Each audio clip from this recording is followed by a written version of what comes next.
us introduce our topic today. First, let me introduce myself. I'm Professor Mizan Khan, Deputy Director of the International Center for Climate Change and Development. I will serve as the moderator. Today's topic you already have seen. The topic is about governance of solar radiation modification, challenges and opportunities for the LDCs. This event is organized by Climate Change Governance Initiative based in Geneva. The objective of this conference is to raise awareness of the SRM, solar radiation modification, among the LDC actors and strengthen their understanding. You all know solar radiation management is kind of a new technology being discussed at this moment at the research level, research and studies level. It's an untested technology. I saw in one literature that there are 54 types of solar radiation modification, of which stratospheric aerosol injection is the most discussed. But we can have a carbon dioxide removal through another technology, through massive plantation. But solar geoengineering is a little different, which is the subject of ours today. And there are lots of issues involved in solar radiation, SRM, like its governance, for example, its economics, geopolitics, its social acceptability, question of equity or distribution of power, who will do what, how they will do, what are the inherent dangers and challenges. So these are the issues that we will discuss today. The purpose is to raise the issues and enhance our understanding of. It is still an untested technology. We don't know, but this has been discussed because there is not much ambition in mitigation. IPCC reports and all those you see, total emission reductions are going up and up from major emitter countries, except from some European countries. So this is the issue today. We have now, let us start our session with the first keynote presenter. The keynote presenter is Ines Angela Chameleon. She is a professor of the Department of Atmospheric and Oceanic Sciences, School of Sciences at the University of Buenos Aires. So, Ines, you have the floor, please. I hope you may have slides so you can screen share. Okay, thank you very much. I will share my screen, yes.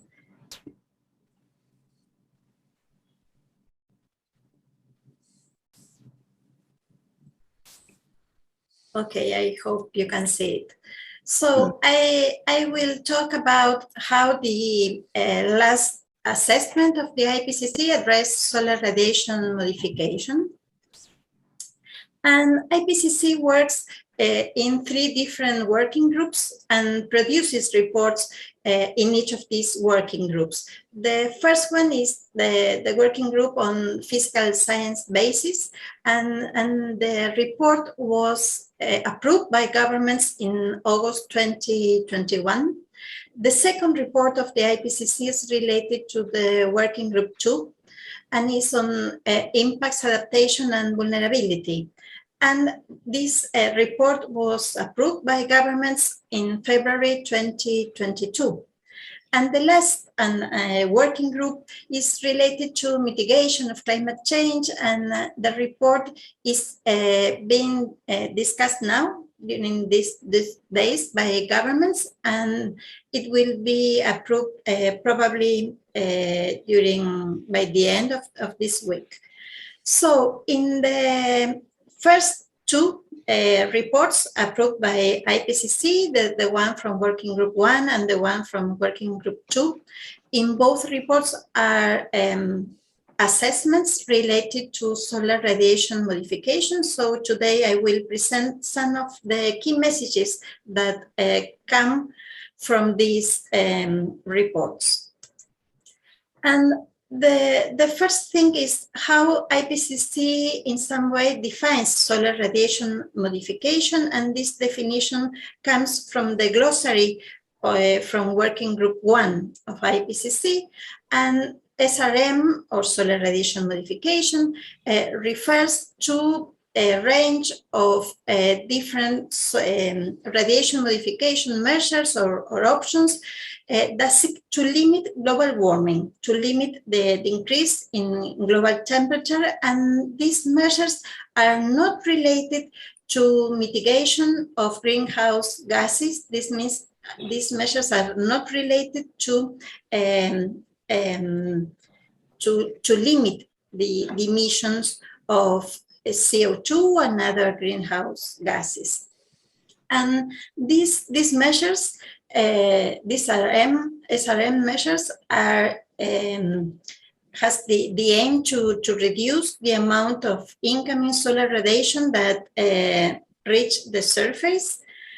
And there are also other technologies related to SRM that act on the long wave radiation budget, and then these measures tend to reduce the optical thickness of some type of clouds, and also this method reduce the lifetime of these clouds. We will talk in detail of these options in this next slide.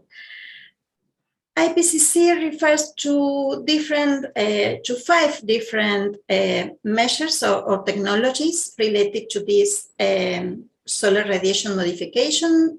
The first one is the stratospheric aerosol injection, and this option consists of injecting aerosols or their precursor gases into the stratosphere to scatter sunlight back to the space. The objective of this is to inject in the stratosphere. This means in the atmosphere in between 15 kilometers and 25 kilometers height, some kind of particles, of small particles or aerosols that the aim is to reflect more solar radiation back to the space. And this technology is the most researched proposal of SRM. The second one is the marine cloud brightening, and this technology consists of injecting sea salt or other types of aerosols with the objective to increase the albedo of marine stratocumulus clouds. There are also 2 other technologies. They may come together, but the aim of the technologies is to change the albedo of the surface, and this could be of the ocean or the land surface, and with the same objective to increase the proportion of solar radiation that is sent back to the space. And this can be done, for example, in the ocean by creating some microbubbles, or in the land in adding reflective materials to the surface, for example, to increase desert albedo or changing the albedo of roofs of buildings in cities to increase also this reflectivity. And also there can be made some changes in the sea ice also to increase the proportion of solar radiation that is sent back to the space. And the last option of SRM is related to cirrus cloud thinning, and this technology involves the reducing of the amount of cirrus clouds, and also to increase the amount of long wave radiation that is sending back to space. So also these 5 technologies are in these 2 reports from IPCC. Only 3 of them are assessed in more detail, and this is the stratospheric aerosol injection, marine cloud brightening, and cirrus cloud thinning. So the key messages I will present are mostly related to these three technologies. So these key messages are, the first one is that SRM could fully or partially offset the global mean temperature increase, and also it can potentially ameliorate some of the climate change risk. And these results are more confident when we consider the option of stratospheric aerosol injection instead of the other options of marine cloud brightening or the cirrus cloud thinning. The second key message is related that this offset that could be done through this technology of SRM could be imperfect when we consider the regional and the seasonal scales and some potential changes in climate other than the potential cooling or reducing the warming could be fine. And these are related to, for example, changes in precipitation and, for example, reduction in some of the monsoon regions, also changes in runoff, both in mean runoff and extreme runoff in some basins. Also some potential delay in the ozone recovery. This means some ozone depletion in the stratosphere, and also changes in the UV radiation that we receive at the surface. And also there could be some impacts, negative impacts on human and natural systems. For example, changes in crop yields and changes in land and ocean ecosystem productivity, and photosynthesis could also be altered because of SRM. Other key messages that come from the IPCC reports said or show that SRM-induced cooling could increase carbon stocks over land and ocean, and also that the atmospheric CO2 could be slightly reduced by SRM. But however, in comparison to this, some positive results of SRM, for example, ocean acidification will continue, and if we continue to emit CO2 to the atmosphere. Another problem related to SRM is related to what is called as the termination shock, because an abrupt termination of SRM would cause abrupt climate and also water cycle changes. But if we consider a gradual phase out, sorry, this is misspelling, phase out of SRM with simultaneous emission reductions, this could be in some way useful to diminish the large negative effects of sudden SRM termination. So SRM is quite different to mitigation of climate change. Mitigation is related to a reduction of CO2 emissions to the atmosphere or to removal of carbon dioxide. So SRM cannot be considered as the main policy response to climate change or to the root cause of climate change, that is the increase of greenhouse gases in the atmosphere. We can say that, and the report says that SRM introduces something like a mask to climate change problem, altering the Earth's radiation budget. But if this mask is abruptly removed in a high CO2 emission scenario, the consequence would be a rapid climate change with negative impacts both on human and natural ecosystems. So in summary, some of the main findings and assessments that are in the IPCC report, the report coming from Working Group 1 and Working Group 2, shows that there are still large uncertainties related to SRM and knowledge gaps. More research is needed on this issue. But SRM has the potential to reduce risk, but also it can introduce novel risks. And there's some still an important institutional and social constraints to deployment related to different aspects like governance, ethics, and the possible impacts on sustainable development. There's a risk of a termination shock, particularly in a high emission CO2 scenario. And SRM is not an option to mitigate, for example, ocean acidification. So these are the key messages and results from IPCC that I wanted to share with you. Thank you. Thank you. Thank you, Professor Ines. You have very crisply laid out the main types of technologies and the key messages, which shows you have clearly stated that SRM is no substitute for mitigation. It is regarded in some literature as supplementation, but this supplement also is construed as kind of a discouragement for mitigation. There is a good kind of understanding that if we go for SRM, then mitigation will further and further be kind of postponed.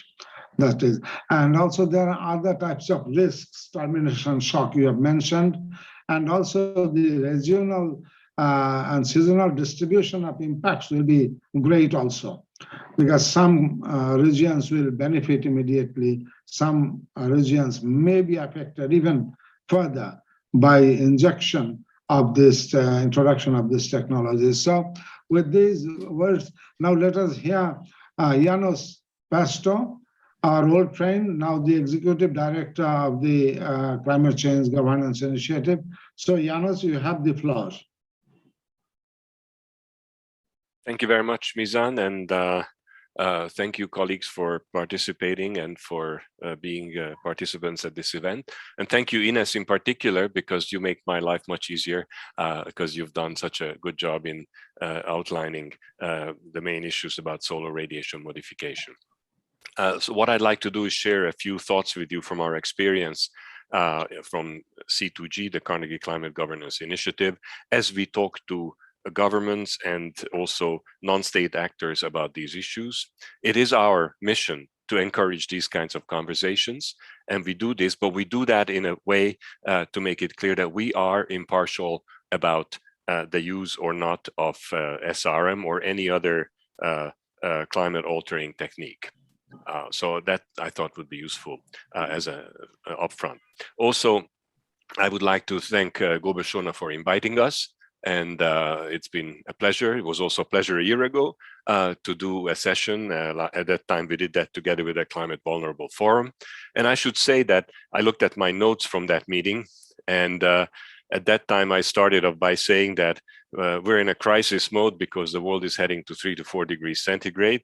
And now after COP26, it seems that maybe the world is heading to a little bit less, more like 2 to 3 degrees centigrade. Now that's an improvement, but it's still way too high. And we know that the commitments and the pledges have to be implemented in order to reach even those numbers, let alone the 1.5 that is really, really desired. And of course, we have the war in Ukraine, which may make our life considerably more challenging in the coming years, but we don't know that yet. But coming back again to the session a year ago with Climate Vulnerable Forum, there were 3 points that I'd like to pull out of that report that I think are quite relevant today, some of which, Ines, you mentioned. First of all, solar radiation modification, SRM, raises governance and ethical issues which are particularly relevant to vulnerable countries. And in order for that to be better understood, it needs capacity building for actors in the vulnerable countries in the global south. The second point that came out of that meeting was that justice and equity must be placed front and center of the discussions. And that also means that vulnerable countries need a real place at the table so that they can discuss their views and their experiences and their desires. And thirdly, that there is no proper institutional framework for these conversations to take place. And therefore, work needs to be done on those institutional frameworks. So these issues continue to be relevant, and I thought it'd be useful to just recall what we did a year ago. Now, in the meantime, as Ines mentioned, we've had the Working Group 1 report, the Working Group 2 report, and pretty soon we'll have the Working Group 3 report of the sixth assessment report. And I'd like to look at those reports a little bit from a slightly different perspective, but essentially with the same kind of message. So first of all, what is important to say is that no IPCC scenario exists without an overshoot of the temperature. Sadly, that's the reality. And even the most optimistic scenario, where massive transformative emission reductions are done, carbon dioxide removal begins at a substantial scale, none of which we're doing yet. And even there's only a 50% chance of keeping the temperature at about 1.5, actually more like 1.6 degrees centigrade. So, and then let alone temperature increases beyond 1.5 degrees. So clearly the highest priority must be to maximize emission reductions, because the more we do that now, the less we'll have to do other actions later. But at the same time, the message that we have to take home with is that the overshoot is very likely to happen. The question is actually not whether or not there will be overshoot. The question is how much and for how long. And this is particularly relevant for the vulnerable countries, the least developed countries, but it's actually true for everybody, all the vulnerable people in the rich economies as well. And we have seen that many examples of that as well. So one of the important outcomes of the recent reports is that actually the impacts at today's 1.1 to 1.2 degree warming are pretty bad already. And we see some of that, but it's good to see that in terms of numbers. But what the report also says is that every 1/10 of a degree counts. And when we get to 1.5, the impacts will be much worse, let alone going beyond 1.5 to 2 and higher degrees. So the world actually, and we know that there are limits to, we need to do as much as possible for emission reductions, but we also know that we need to adapt, but there are limits to adaptation. Again, from the Working Group 2 report, it's clear that there are limits, both financial, but also engineering, as well as sociocultural limits. So the bottom line is the world needs to start planning how to manage the risks of temperature overshoot. And there are not too many options there, but nevertheless, they have to be discussed. And obviously, the first one is to maximize as much as possible the emission reductions, because without that, everything will get a lot worse. But we also need to do adaptation, but in a much more strategic way linked to resilient development. And even if it has limits, we need to do as much as possible. But we still have a problem. And even the IPCC recognizes that when we do all that, we may still end up with an overshoot. And there is where social radiation modification may come into question. And I won't go into the detail because Ines has already done an excellent job in describing the different options. We have to underscore, which Ines also said, that SRM is not a solution to the problem. Only emission reductions and carbon dioxide removal are solutions. But they could temporarily address some of the impacts of warming while the world decarbonizes the economy and while the world removes carbon from the atmosphere. Now, again, Ines mentioned this briefly, but I just want to go a little bit more in detail. There will be benefits and risks. There would be benefits and risks if SRM were to be ever used. The benefit, the potential benefit is obviously the reduction in temperature. And it could be to slow the increase, or it could be to reduce the actual increase, or reduce the time during which the temperature overshoot will occur. But there will be new risks. And the challenge, and again, Ines mentioned this, but the challenge that we face is that we have to look at this in a risk analysis framework. In other words, we have to look at which world will be better, a world that gets higher and higher in temperature, and it has its risks, versus a world where solar radiation modification is used, and that will have its own risks and benefits. And one needs to compare these two and do that in a sustainable development framework, because it's not just about temperature. It's about broader societal goals that one needs to move forward. We just commissioned a paper on this. It's just published on our website. So if you're interested, we can send the link on the chat even during this call. But the bottom line is that not enough is known, neither about the science nor about the governance challenges that this new technique would result in. So we need some kind of co-evolution of research on the one hand and governance, work on governance on the other. And that's also something that the IPCC has made very clear. The governance gaps are big and not fully understood yet. And governance, we don't just mean action by governments, but we need action by a whole range of actors in society, including civil society organizations, academia, private sector, and of course, governments as well. And we also commissioned a paper on SRM governance gaps, which is coming out in the very near future. Now, just a few words in closing, because there was one question about the role of multilateral fora. This is something also that was discussed in Gobeshona a year ago. So there are roles for many different existing international fora, but they're different. They're not the same. And I think it's very important that we look at each one of these. The UN General Assembly can frame the picture in a big picture way in the sustainable development framework in the context of global geopolitical context and security, and seek inputs from member states and the rest of the UN system.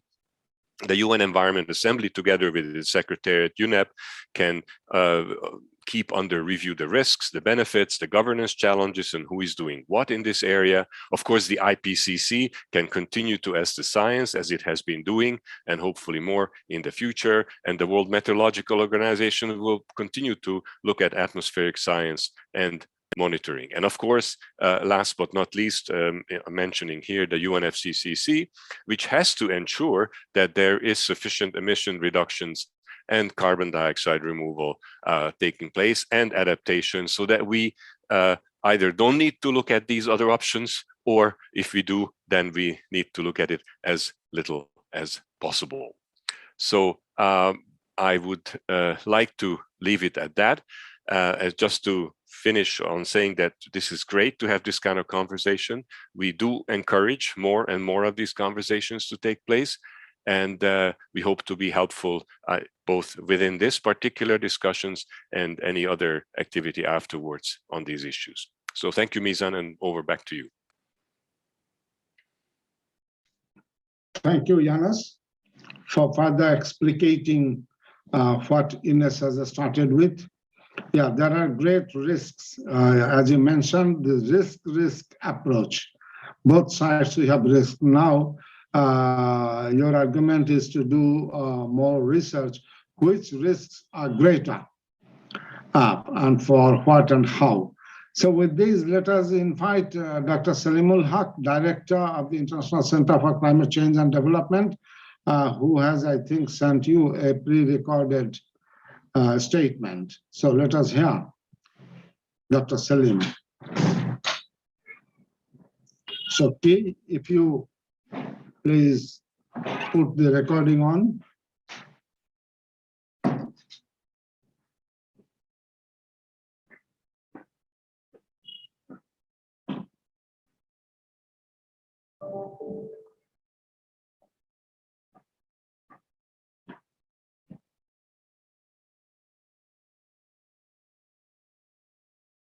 Hello there. I'm Salimul Haq, Director of the International Center for Climate Change and Development at the Independent University Bangladesh. I'm very sorry I'm not able to join you live as I have to do various other sessions at the same time. But it's a great pleasure for me to be here, and I want to thank the C2G organizers for organizing this session on solar radiation management, or what is also sometimes called geoengineering. From the perspective of the International Center for Climate Change and Development, We have been thinking about this issue for some time now, and in fact, several years ago when we held one of our in-person Gobeshona conferences, we had an expert from Harvard University come and present on what does geoengineering and solar radiation management mean, because it was a new subject and we really didn't understand it, and we wanted to know more about it. So as we've become more aware of it, we have some major concerns about particularly the governance and the decision making on how such technologies might be deployed in future. Who decides what are the different technologies to start with, because there are a wide range of them. Secondly, who decides which ones to move forward with, from the thinking to the actual implementation on pilot scale, and then to the potential implementation at global scale. These are potentially beneficial, but also potentially harmful technologies of which we don't know how they might affect us. So we need to be very careful and err on the side of being precautionary rather than ambitious and trying things that may or may not work. And so the particular aspect of it that is of concern to us is not so much the technology side, but the governance side. Who will be making the decisions? How will those decisions be made? And on what basis will those decisions be made? And in particular, we feel that no decisions that are going to be globally significant should be made without the prior consent and involvement of the most vulnerable countries, particularly the least developed countries, and preferably it should be done under the aegis of the United Nations Framework Convention on Climate Change, which includes all the countries of the world who have ratified the UN Framework Convention. And so that is the most appropriate governance under which it should take place, and we should be able to design a system that allows us to examine each technology as it's brought forward, and to make decisions on whether or not it should go to the pilot stage of implementation, and then from pilot to large-scale implementation. So far, there aren't any real technologies that have made those leaps, but as we approach the 1.5 degree temperature goal that we have for Paris, and the possibility of not reaching it or not staying under 1.5 or even not staying under 2 degrees, the voices that will be pushing for these geoengineering and solar radiation management approaches will get louder. In fact, they are already getting louder. They are already making the case that we need to use these in order to prevent even more catastrophic temperature rises. So we are not against them, but we are not for them without any kind of governance mechanism, particularly equitable governance, where the poorest countries and the poorest people in the poorest countries have a say in deciding what should be used and what should not be used. And we should always err on the side of being safe rather than sorry. And in that spirit that we are looking at these issues in hopefully with some good results coming out of them at the end, but certainly it's something that we all need to learn about, know more about, and then make decisions, informed decisions on what is best and what should be done. And I look forward to the results of this discussion at the end of the Gobeshona conference. Thank you. Yeah, thank you, Dr. Salim, for your brief statement, but focusing on the governance issue, particularly where the most vulnerable countries and the LDC countries must have a say if any time it comes under discussion of the UN Framework Convention on Climate Change. And as you mentioned, that there is kind of a movement toward that kind of approach, because there is not much mitigation initiatives. But we hope that ambitious mitigation will be the primary solution, and next COPs we will witness that. So with this now, if we have the LDC chair, we can now hear her. Manjit, is Madeline with us? I think not yet. So if not, then let us go to the panelists. Let me introduce the panelists. First, we have Toshi Mpanu, a former chair of the LDC group, and now with the rank of ambassador, he is serving the cabinet of the Minister of Environment and Sustainable Development of the Democratic Republic of Congo. So, Toshi, our good old friend, you have the floor.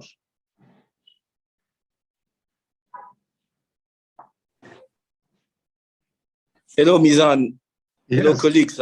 Yeah. I hope you can see me and hear me well. Yes, sure. We can see you and hear you. Very happy to be invited to make some remarks. However, I'm afraid that what I will say will not be very creative, because I did hear Janos, I did hear Salim, and very much along the same lines. I do believe that we are in real crisis, and of course the LDCs are the most vulnerable to this adverse effect of runaway climate change. And it is true that pre-Glasgow and post-Glasgow, we've been a little bit better off because many countries have ratcheted up their ambition through the submissions of revised NDCs, yet there is still a gap. And LDCs are still very much between a rock and a hard place. And I believe that it is important to explore what could be alternatives to allow us to reach the stabilization of global warming. And this is why, in principle, I will not be necessarily opposed to the conversation taking place. But of course, I'm fully committed and a little bit biased towards what should be our overall priority, which is decarbonization. This is the most reliable, this is the most proven option for us to reach warming stability. And this what should be receiving our priority. As regards looking at different options, I think that we need to make sure that two prerequisites are in place. The first one is if strong safeguards in order to ensure that whatever we try doesn't pose too great a danger.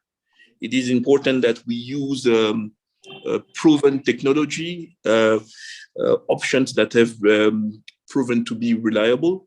I know, for example, many years ago, people had a hard time accepting CCS because they said that carbon capture and storage would not be an option which is permanent. You could see those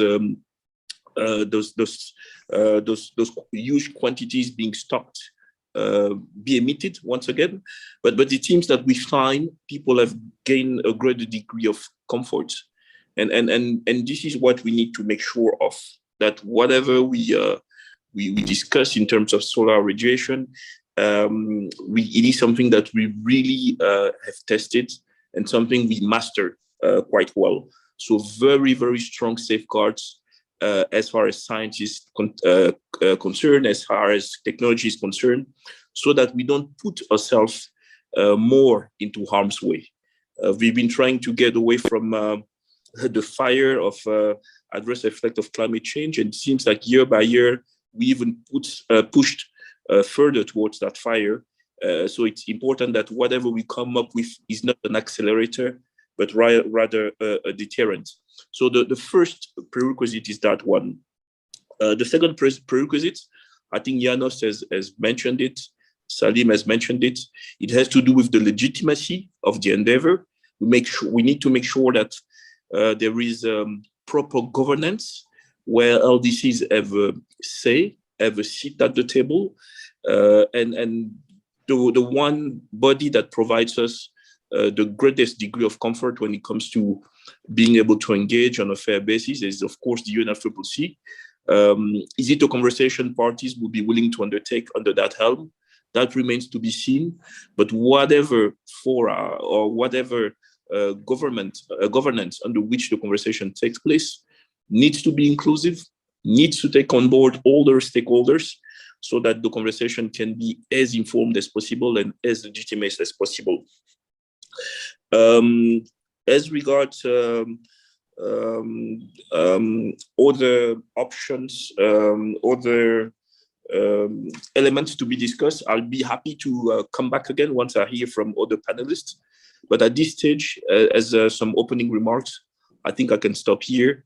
And I'm sorry for not being too creative and being very much along the lines of Janos and Salim. Thank you very much. Well, thank you, Toshi.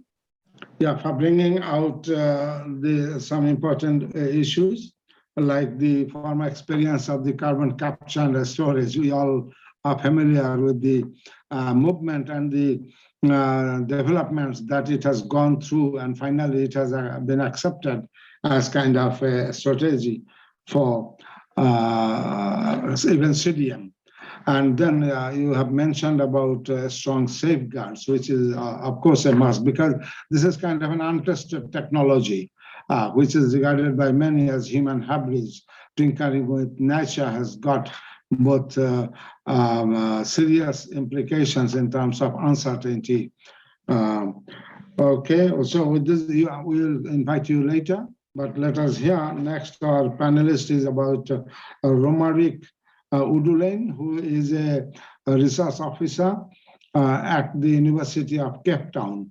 So if Udulain, if you can focus on what kind of institutions or processes that can help or facilitate under better understanding of this technology, or whether LDCs should again engage in this process.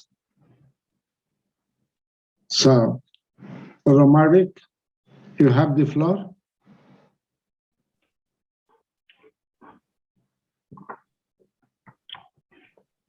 Romaric is not with us. Good day, everybody. I'm Romaric Udulain from the University of Cape Town. I think that developing countries has a very important role to play when it comes to rising awareness of and understanding of solar radiation management. And a very good way for them to go around is being able to provide information about how they are going to be affected. And because at the end of the day, they are going to be either the most, the one who will lose the most out of it, or to benefit the most of it, depending on whether or not it turns well or not. And it is important that to do that research is capital, and to help provide knowledge on solar radiation management potential over their respective regions in order to initiate discussions about the awareness and the understanding of the potential risk and side effects and benefits of applying such a technology to reduce warming. And of course, there will be a lot of governance related issues. And even there, I do believe that the least developed countries have a very important role to play in order to influence the type of governance that could be applied or in the implementation of solar radiation modification. So that's what I can say about the question. Thank you. Yes, thank you, Romaric.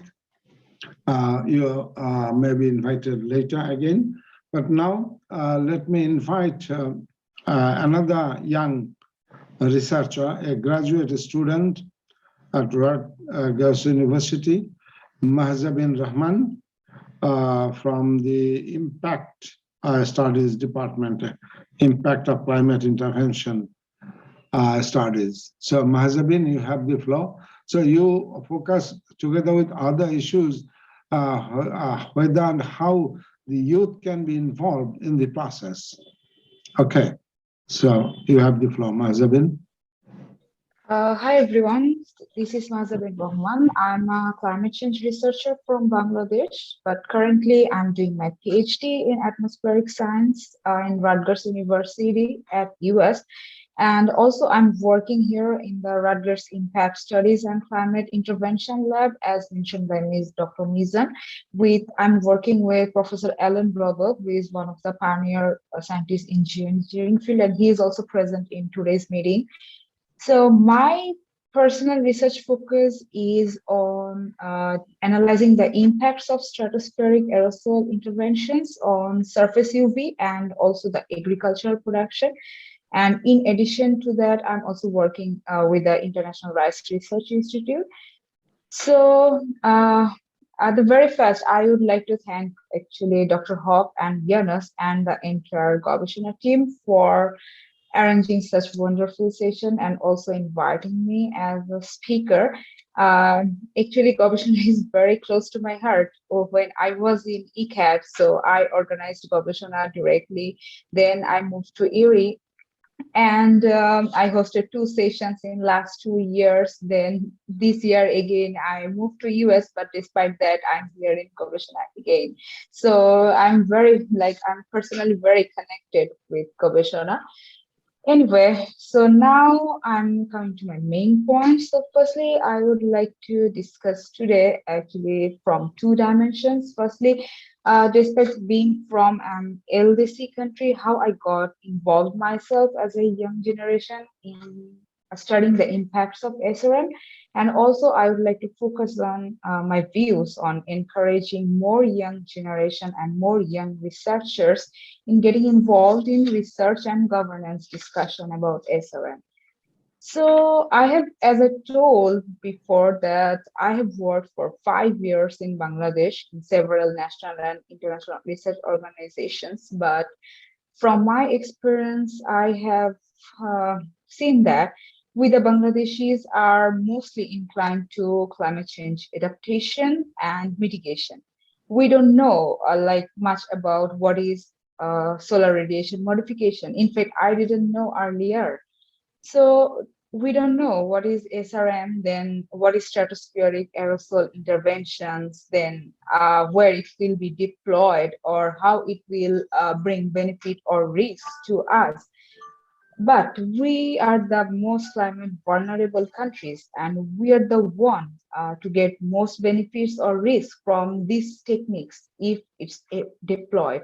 So from that interest, I thought of getting involved in researches in SRM. So now I would like to talk about why do I think that more researchers from the LDCs should get engaged in solar radiation modification. So as I told earlier that SRM might be good, might be bad, but its researchers shouldn't be only confined to the Western or the developed countries.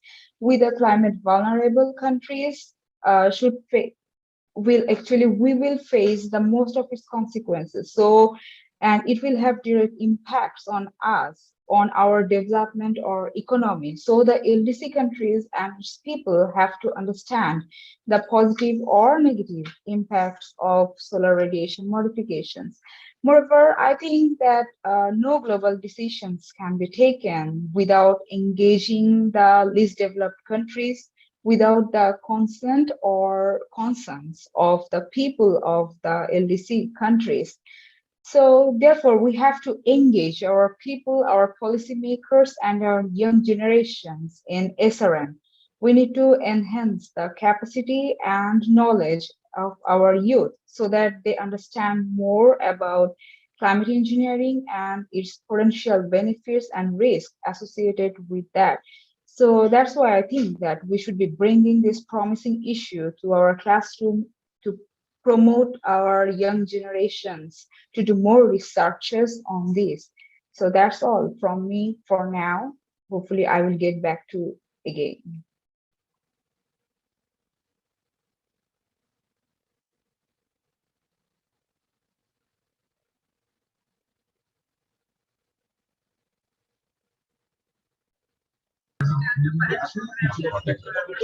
Mizan sir, you are muted.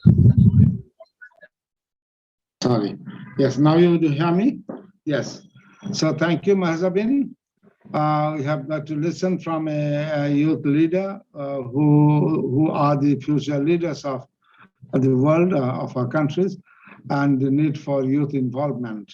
So with this, now let us come back again to Ines and Janos for your thoughts based on the statements and interventions made by the panelists. Okay, so you have a few minutes each. Ines? Okay, thank you. I'm a researcher at the University of Buenos Aires in Argentina. Argentina is a developing country. And one of the main issues we have as researchers, as climate researchers, is that we need to involve policymakers in this discussion.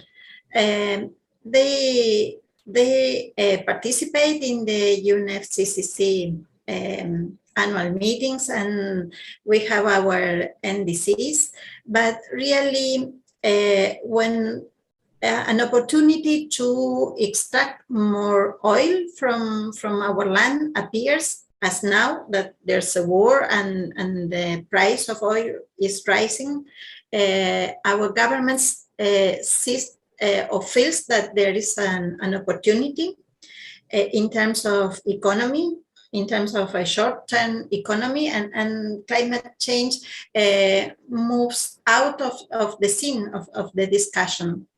So our role is to involve them, to fully involve them in this kind of discussion.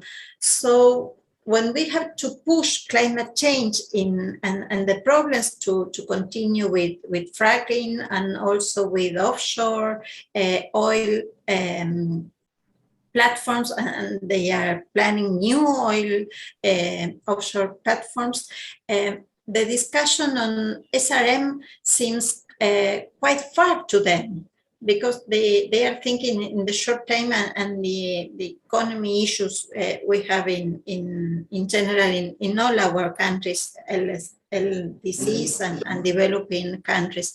So we have a great task to do and to try to involve them in this kind of discussion. So I think in some way, in my country at least, the discussion on SRM is in some way a step back. Our policymakers are really not involved in this discussion, and when we talk about climate change, it seems that this silver bullet is related more to adaptation than any other measures or strategies related to climate change. Okay, thank you, Ines.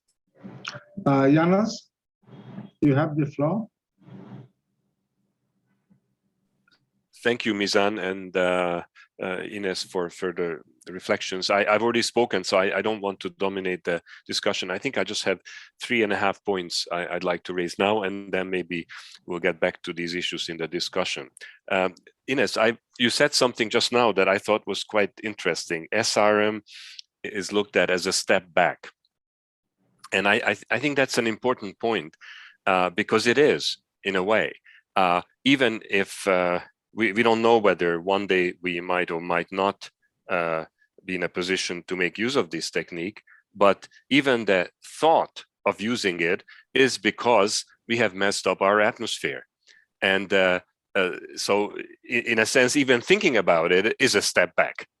So you're right about that, and that's really unfortunate. If we had reduced the emissions the way it was agreed back 10, 20, 30 years ago, then we wouldn't have to think about these issues now. But the reality is that we haven't reduced our emissions, global we, and therefore we may need to at least think about this. The second point, And a number of colleagues mentioned this, the question that one broadly addresses as the moral hazard.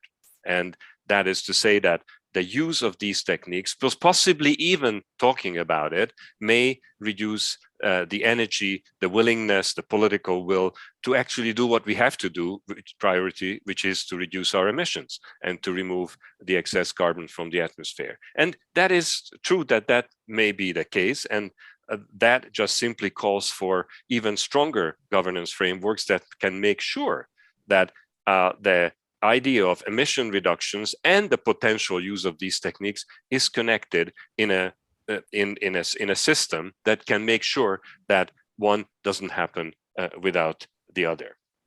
And but there's another side to moral hazard, which also we mustn't forget, and that is to say that if the temperatures are rising as they are, and if the world continues to do the way it has been doing, then if we don't think about this issue now, how to manage the risk of temperature overshoot later, then we have reduced the possibility for the future generations to deal with it. So moral hazard cuts both ways. And then finally, and this is so important for this discussion because every one of you has mentioned this, is whatever happens, whether one is for or against, in the discussions, the LDCs, the least developed countries, the vulnerable countries need to have a place, need to have a seat at the table. And then the question is, how does one do that? How can we make sure that indeed the least developed countries, the vulnerable countries have a seat at the table? And maybe we can discuss some more of that during the discussion. Thank you. Yeah, thank you, Janos. Before going to the open discussion question answer session, I have just one or two queries to Ines, to Janos, and who are experts in this. I think we didn't discuss about for example, the economics and financing part of this SRM, which is extremely important. And then I have another hypothetical question that assuming that SRM like CCS will be discussed under the UNFCCC, assuming, then which countries, for example, how this governance mechanism will be set out? For example, which countries will lead or dominate or based on technology? These are questions that we need to think of. Okay, so if you, some of you can respond to these two queries.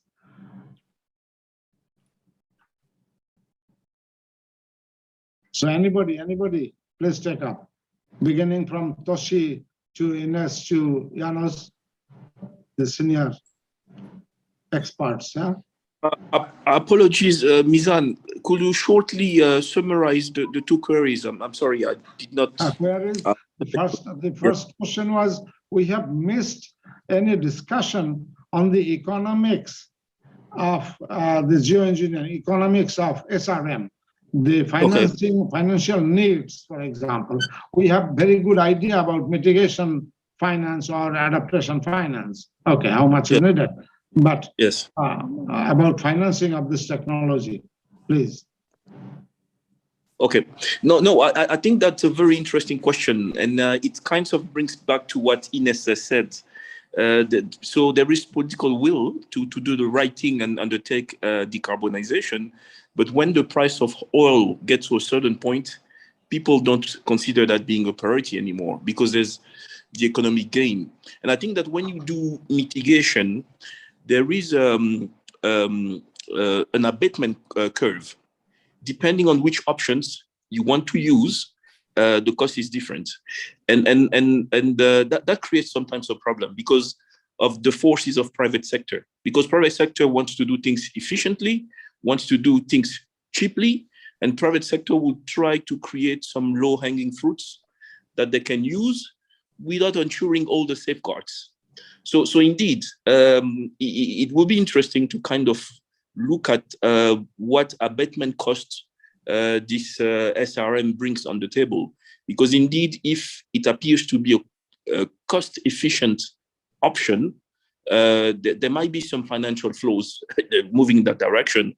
And this is why it is important, as far as the governance is concerned, that we have the right people at the table so that it's not the private sector driving this dynamic. But we have scientific knowledge around the table. We have political knowledge around the table. We have civil society power around the table, so that we make sure that it doesn't become just about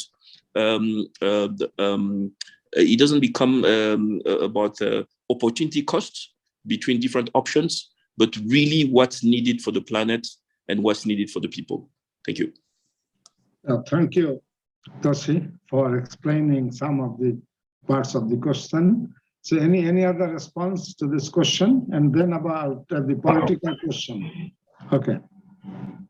Regarding the economics of SRM, is another factor that, just to add to what Tosi just said, is whether the implementation of SRM in terms of cost, how is it compared to no action at all, and the cost of adaptation, for instance? So is it higher or lower? Those are specific questions that need to be answered while considering SRM as a potential way of trying to solve or trying to contribute to the solution to the problem we are facing. Yeah. Okay, thank you, Romaric. Any other intervention on this economics of geo? Yes, Janos, please. Yeah, just to follow Romaric, and I fully agree. I think this is where the real challenge is when it comes to cost. So first of all, we have the cost of reducing emissions and removing carbon from the atmosphere in order to reduce greenhouse gas concentrations. And that we have to do anyway. So when we look at the cost of SRM, it's not instead of doing all those things, but it's in addition. Because there will be risks of the temperature overshoot. And what Romaric was saying is, okay, well, what is the cost of the risks of the overshoot versus the cost of SRM? We don't really know that very well. There are figures floating around, but it's not really well known. And I think this is the area where additional work needs to be done. The second point that you raised, Mizan, a number of speakers have made it very clear that the UNFCCC, particularly for LDC countries, is the place where these things should be discussed. And that's understood because they are quite active in it, and they have their LDCs have worked out their procedures. What is not clear is how this issue could actually be raised in the UNFCCC process, and to what extent it needs some kind of outside push so that parties actually start looking at this, or to what extent perhaps the stocktake, the global stocktake that will take place next year, might actually be the triggering mechanism that will begin to ask parties to the Paris Agreement and to the UNFCCC to think about these issues. Thank you. Okay, thank you. Now let us look at the chat box. Key, is there any kind of important comments in the chat box that we can respond, or the panelists can respond to?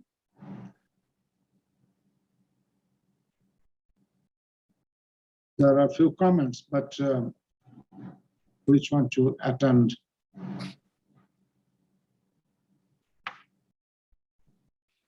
Yeah, there's one question from Jamie.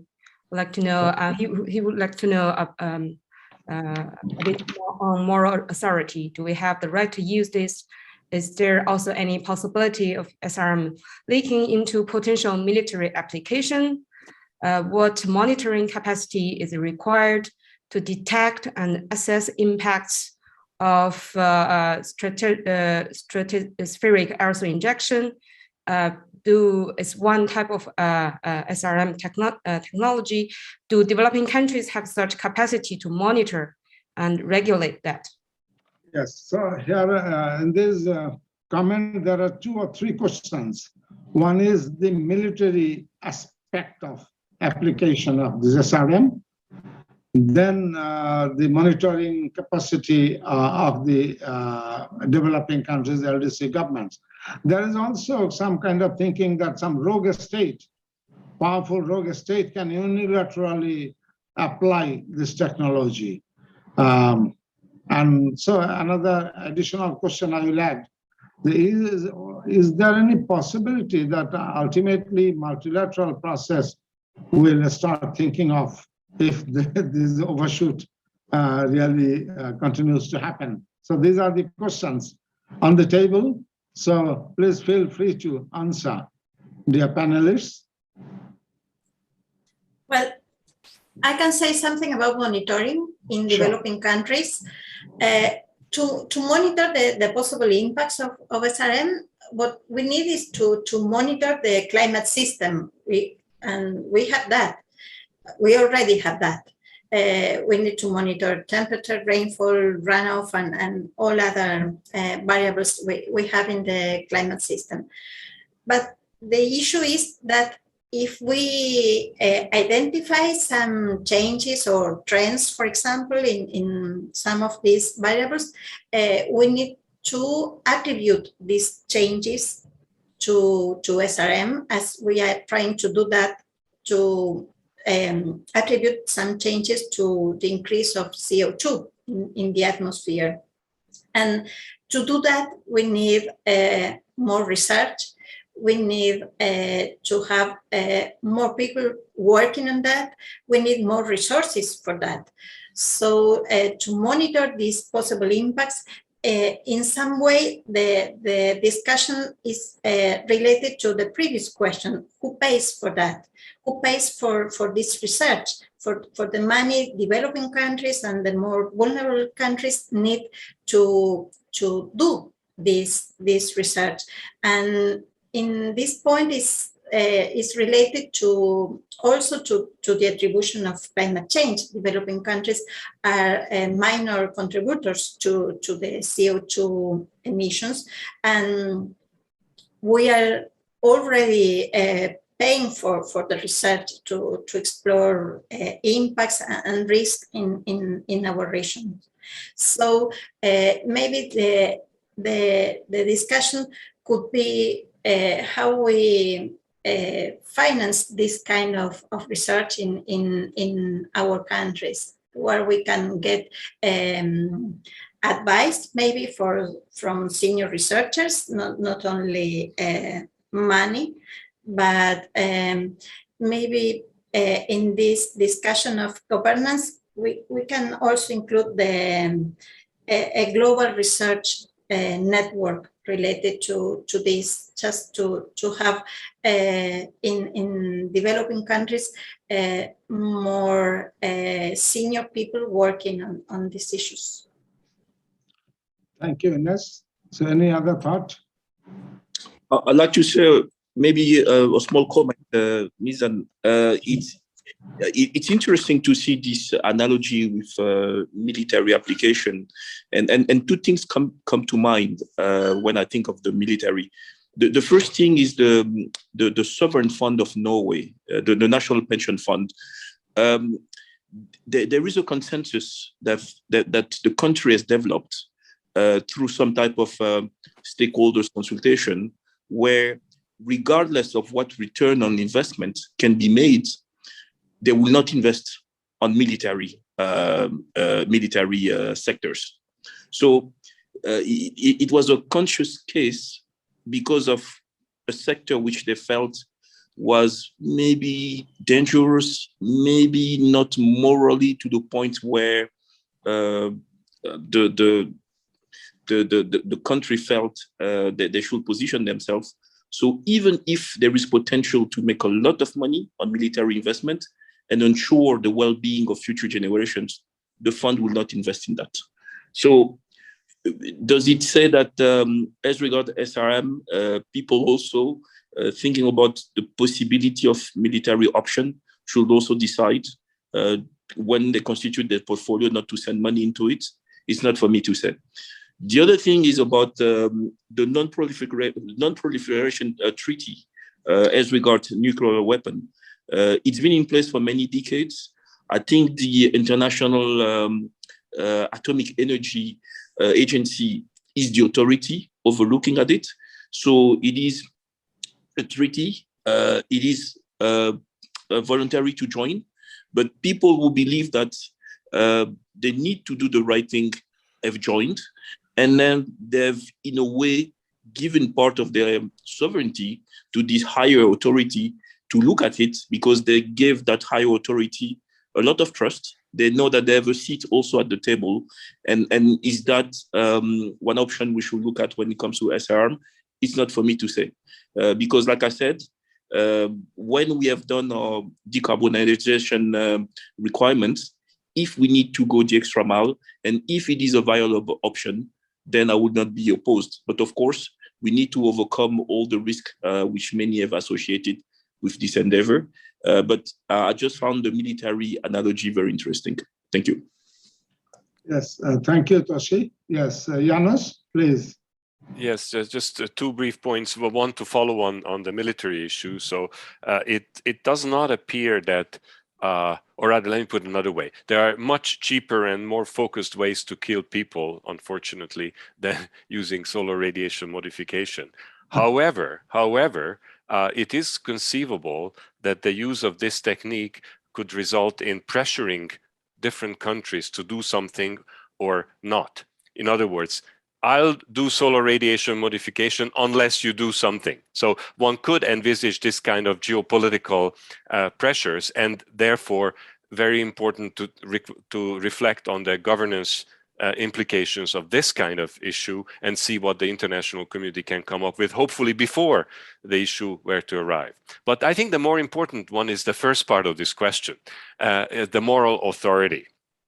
And I think we have to be very clear that nobody has the moral authority to do this. And the most important part of governance, in the broad sense of the word, is to engage different stakeholders in society to understand better what this technique is, how it impacts not just temperature, but sustainable development as a whole, and then figure out some kind of social license to do it or not do it. That is the big challenge. And this conversation is one small step in that direction. But at the end, that is what we need to do. And then there could be a moral authority to do this or not do it at some point in the future. Thank you. Thank you, Janos. Yeah, I'll request Key to look for some other comments. In the meantime, I have one question again. For example, through solar, through reduction of greenhouse gases, everybody benefits, and there is not discrimination in that benefit.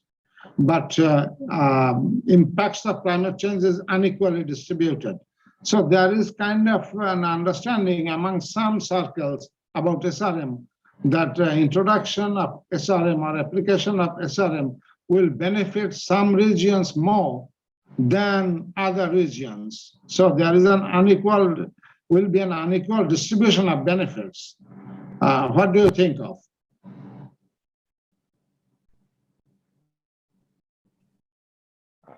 I think any question from any comment from anybody, any panelists, please. Yeah, I think that's a very important point, and definitively some regions might benefit more than others. Some might be more into trouble than others, and that's where the governance aspect of solar radiation management is very important, and it should be addressed with a lot of serious thinking and actions and decision-making process that is very rigorous. But also another very important thing is a way for us to know or to have an idea of the potential impact is through research.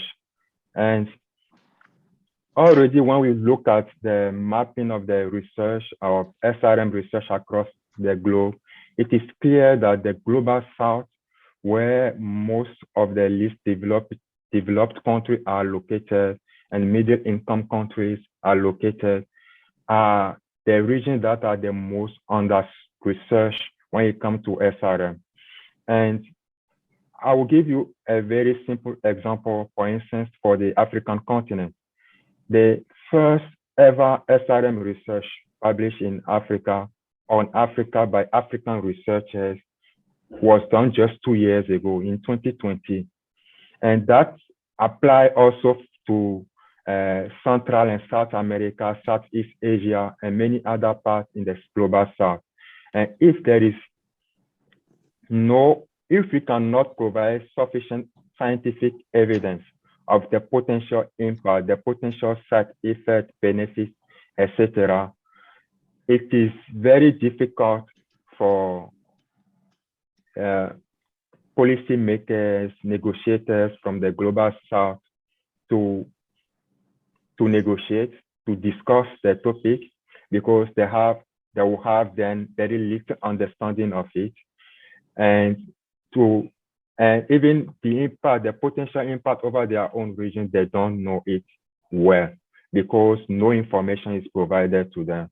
But if we have a situation in which they have very good knowledge of their region, the impact on their region, then that can serve them as a very strong tool, a very strong information they can use in negotiation. And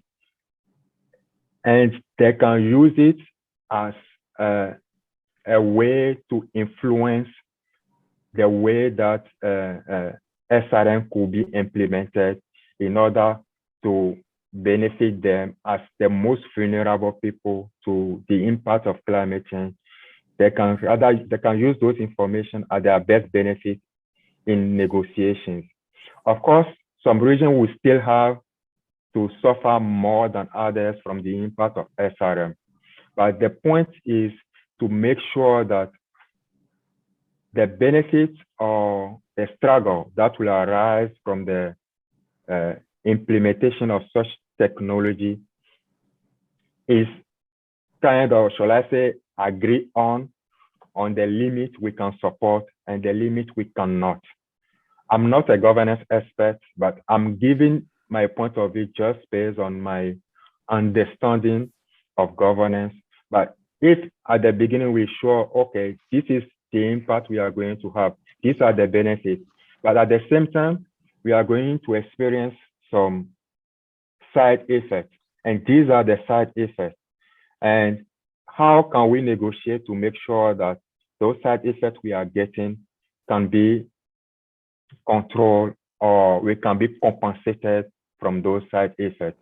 That's also a potential way or a potential aspect of negotiating and the governance of solar radiation management. And of course, as I said, it's impossible to have a uniform benefit across the whole globe. Some will always have to struggle more than others from the implementation of SRM. And the point is, what we need to know is how much struggle would they have to face? Thank you. Okay, thank you, Ramarik. Any other thought on this question? I just want to add something with Sure. Ramarik, like as you told that the different regions will face differently the impacts of the SRM. Even within the same country, the impacts might be different. For example, I know about a research that was recently conducted in Bangladesh from the context of SRM. So there the results show that they actually studied it on the SRM impacts on the malaria infection. So I can see from that research that that the SRM is deployed, then the malaria will increase, but it's not the same in the entire country. Even in a small country like Bangladesh, the impact it will be different. Like in some regions, the impact will be higher, and the some regions it will be lower. So all I know is the impact might be different in different countries, but before deploying any decisions, we actually need a consensus from all countries, including the LDC countries. We shouldn't be behind these, and we shouldn't only be the sufferer. We have to have a strong voice in favor or against this when the time of deploying SRM will come. So, and for that, I think there is no alternate to getting directly involved with the research and to know about the ongoing scientific research, because we all I know that we have to own this. We have to own this SRM. We have to know that what are the potential risks associated with it. So we may think of, as a LDC country, we may think of collaborating with the universities or the research institutions that are already doing active research on SRM. So there can be like knowledge sharing seminars or any discussions from scientist to scientist, because we have capital problem, we have a resource problem, but we shouldn't lag behind this. So this will only coping up with the latest research on SRM and all other, to get to know about all other impacts of it, will surely open a path for us to help the people of LDCs to acquire more knowledge in SRM and to get involved in climate geoengineering. So most importantly, we have to catch up with the rest of the world.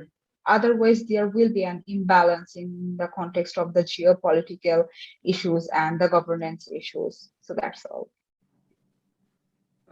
Thank you, Mahzabin. Yes, you have mentioned about this ownership, for example, but most of I think the developing countries still are not on board on this SRM. Okay, because I think the reading still goes that this will further and further discourage mitigation. So the SRM promoters are playing at the hand of the fossil fuel lobby. That is this reading. So it's a big question whether I see Toshi's hand. Toshi, please come in.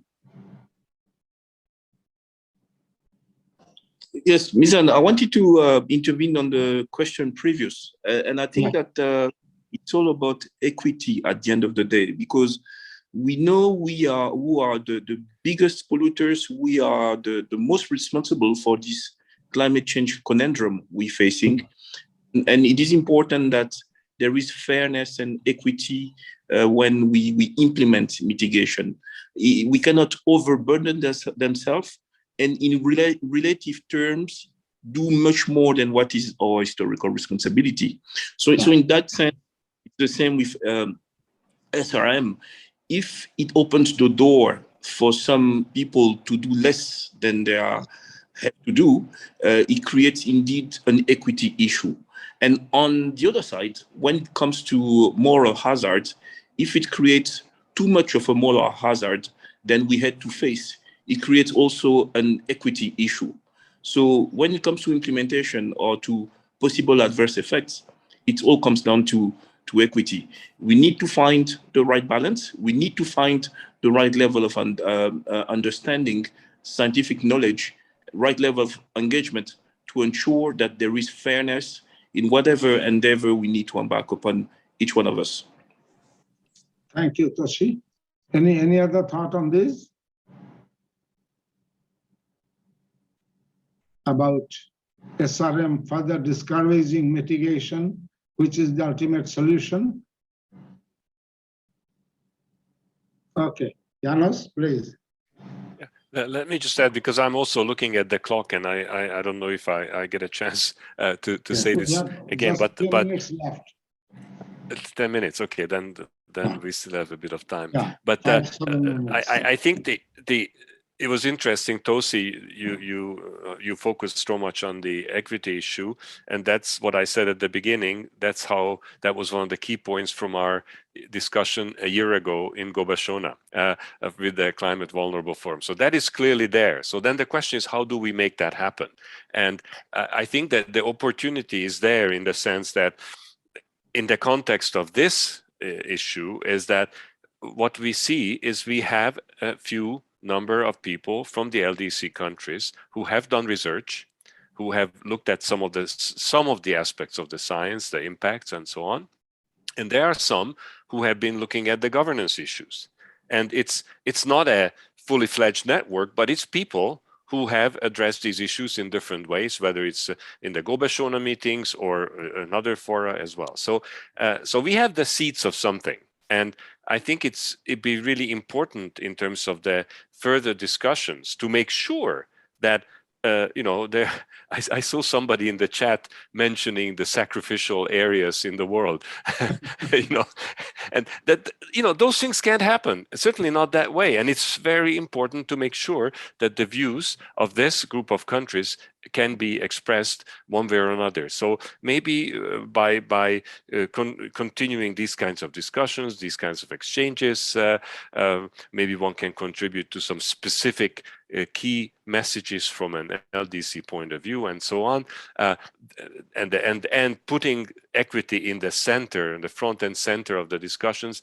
That's a way to move forward. Yes, thank you. So we are coming close to our time, almost 90 minutes we have. So I think without further interventions, let me share a few thoughts as closing remarks and call it a day. So we have discussed this emerging kind of technology, which remains still very, very controversial because of its positive and negative aspects. As a negotiator, long-term negotiator, I'm afraid that this kind of emission overshoot will continue to happen further, because the catch you see is about everybody banking on net zero in 2050. If we are really serious about mitigation, then why that far away, 2050, why this procrastination?